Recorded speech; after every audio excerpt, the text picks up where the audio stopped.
காலம் ஆச்சுமா இந்த திருமுகத்தை பார்த்து. உயிரோட உட்கார்ந்திருக்கியம்மா. அப்பா அப்பா எழுந்திரீங்கப்பா. என்னப்பா அப்படி பாக்குறீங்க? நான் தான் உங்க மூத்த பொண்ணு, என்ன தெரியலையா? என்னப்பா நீங்க மகளை பாக்கணும்னு ஆசையோட ஓடி வந்த நீங்க இங்க வந்து அம்மா தாயேன்னு கூப்பிட்டா இது என்ன முறை? அம்மா, நான் உன்னை மகளா தத்தெடுத்தத நீ யோசிக்கிட்டியம்மா? ஆமாப்பா, தேவாதி தேவர்களும் ஏன் திருமூர்த்திகளும் கூட என்ன அம்மா அம்மான்னு கூப்பிடுறத கேட்டு என் காது புளிச்சு போச்சு.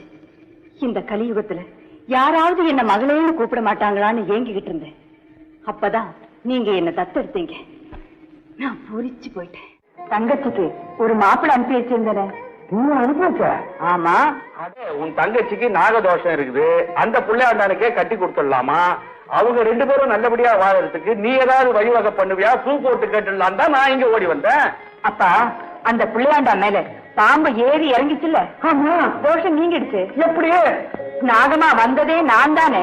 அடங்கப்புறானே.